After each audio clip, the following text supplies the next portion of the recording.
आज हम बात करते हैं atherosclerosis drug and lipid lowering drug.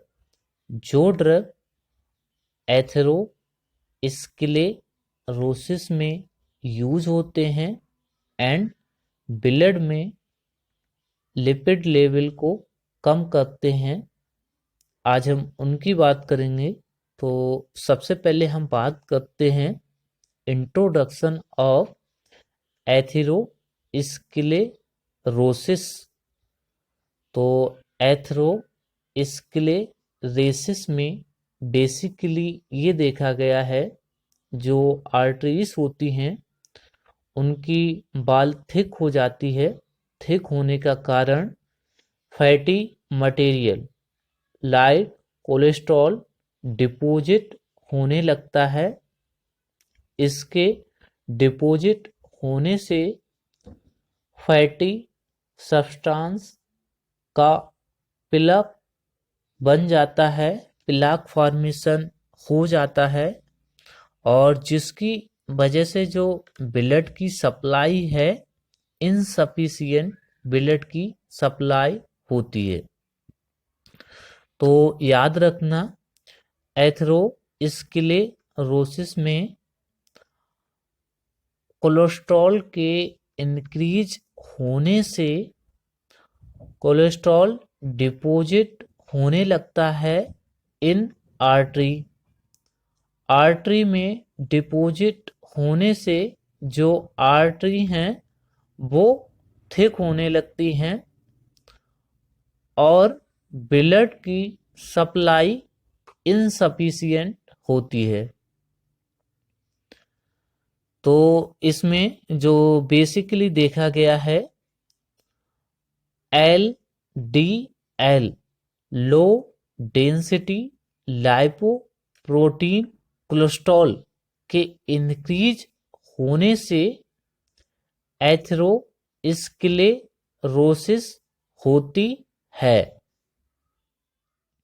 जैसे कि ये नॉर्मल आर्टरी है और इसमें जो ब्लड का सफिशिएंट फ्लो हो रहा है, सफिशिएंट सप्लाई हो रही है, इसमें प्लाक का फॉर्मेशन नहीं हो रहा है, ना ही थ्रोम्बस का फॉर्मेशन हो रहा है। और जैसे कि इसमें देख सकते हैं आप, कोलेस्ट्रॉल का डिपॉजिट होना लगातार, थ्रोम्बस फॉर्मेशन और उसके बाद प्लाक फॉर्मेशन बन रहा है, और जिसकी वजह से जो ब्लड की सप्लाई है वो रुक रही है और इनसफिशिएंट ब्लड की सप्लाई हो रही है। जैसे कि हम बात करें एथेरोमेटस प्लाक की, तो प्लाक दो प्रकार के होते हैं। Number 1 completely closure plaque, number 2 incompletely closure plaque. तो जैसे कि हम बात करें, जो प्लाक होता है वो किससे मिलकर बना होता है। Plaque generally fatty substance, cholesterol, cellular based product, calcium and fibrin से मिलकर बना होता है, और ये सॉफ्ट होता है, फ्लैकी एंड येलोइश कलर का होता है। जैसे कि स्टेनोसिस हो जाती है। स्टेनोसिस में ये देखा गया है, जो आर्टरीज होती हैं वो नैरो हो जाती हैं और जो ब्लड की सप्लाई होती है इनसफिशिएंट। थ्रोम्बस फॉर्मेशन की बात करें, जो थ्रोम्बस फॉर्मेशन अगर कोरोनरी आर्टरी में हो जाता है तो इसकी वजह से हार्ट अटैक, एंजाइना एंड जो कार्डियक मसल्स हैं वो वीक हो जाती हैं। जैसे कि हम अगर प्लाक की बात करें तो एक हमने बताया कंप्लीटली क्लोजर प्लाक और एक इनकम्प्लीटली क्लोजर प्लाक। तो इनकम्प्लीटली क्लोजर प्लाक की बात करें तो ये फर्स्ट डायग्राम में इसमें दिख रहा है प्लाक फॉर्मेशन हो गया है आर्टरी में और डिक्रीज हो रहा है ब्लड फ्लो। इसमें डिक्रीज है ब्लड फ्लो। और number second completely closure plaque की बात करें तो इस सेकंड डायग्राम में दिखाया जा रहा है जो आर्टरी है वो कंप्लीटली उसमें प्लाक फॉर्मेशन हो गया है और जो ब्लड का सप्लाई है वो रुक जाता है। तो आप देख सकते हैं इसमें ब्लड का एक डायग्राम में ब्लड का सप्लाई स्टॉप हो जाता है और एक में जो ब्लड का सप्लाई है वो डिक्रीज हो रहा है, देख सकते हैं आप। अब हम इसके कॉजेस की बात करें तो इसका जो मेन कॉजेस है वो ऑक्सीडाइज लाइपोप्रोटीन के कारण एथेरोस्क्लेरोसिस होता है। और इसमें जो मेन रीजन है इसका LDL low density lipoprotein cholesterol के इंक्रीज होने के कारण एथेरोस्क्लेरोसिस होता है। तो एलडीएल को आपको याद रखना है और एथेरोस्क्लेरोसिस के कारण जो आर्टरी होती हैं उनमें इन्फ्लामेशन हो जाता है और हार्ड हो जाती हैं। और एक इसका और रीजन है मतलब कि हर्पिस वायरस के कारण एथेरोस्क्लेरोसिस के चांस होते हैं। जैसे कि हम बात करें कोलेस्ट्रॉल की तो कोलेस्ट्रॉल दो प्रकार का होता है जिसमें कि जो इसमें फर्स्ट है LDL low density lipoprotein cholesterol और number second HDL high density lipoprotein cholesterol. तो याद रखना है LDL low density lipoprotein cholesterol जो बैड कोलेस्ट्रॉल है और इसकी वजह से एथेरोस्क्लेरोसिस होती है, याद रखना। और HDL की बात करें हाई डेंसिटी लाइपोप्रोटीन कोलेस्ट्रॉल, ये गुड कोलेस्ट्रॉल माना जाता है, इसकी वजह से एथेरोस्क्लेरोसिस नहीं होती है।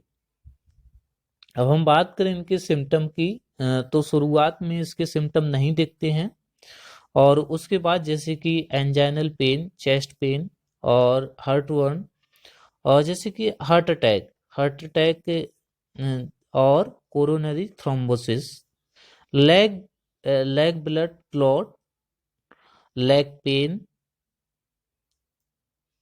रिस्क फैक्टर की बात करें तो इसमें number 1 unhealthy blood cholesterol, high blood pressure, smoking, insulin resistance, overweight, obesity, C reactive protein. Pathophysiology of atherosclerosis, मतलब कि जो कोलेस्ट्रॉल का लेवल है वो इंक्रीज हो जाता है and free radical, hypertension, diabetes mellitus, herpes virus. अब हम बात करते हैं इनके ड्रग की। तो इसमें जो फर्स्ट थिंग जो एथेरोस्क्लेरोसिस है उसका एक कारण है कोलेस्ट्रॉल के कारण ही एथेरोस्क्लेरोसिस हो रही है। तो अगर कोलेस्ट्रॉल कम हो जाता है इन ब्लड, कोलेस्ट्रॉल की मात्रा अगर ब्लड में कम हो जाती है तो एथेरोस्क्लेरोसिस को ट्रीट किया जा सकता है। तो जो ड्रग का टारगेट है वो कोलेस्ट्रॉल के लेवल को कम करना इन ब्लड।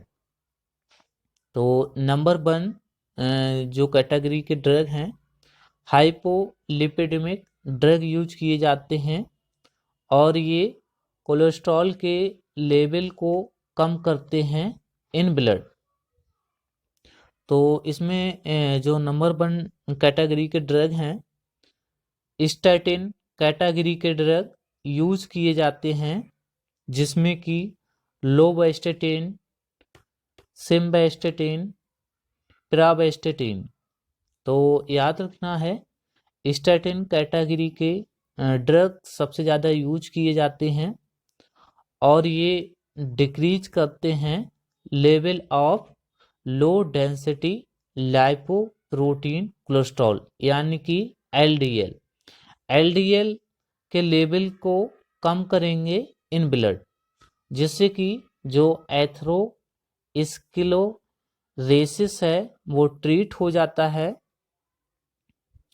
और उसके बाद ब्लड थिनर यूज किए जाते हैं, जैसे कि एस्प्रिन, और बीपी ड्रग यूज किए जाते हैं जो ब्लड प्रेशर को कम करते हैं। तो हम बात करते हैं mechanism of action statin drug. जो स्टैटिन ड्रग हैं, पहले मैं बताता हूँ इनके इंट्रोडक्शन के बारे में।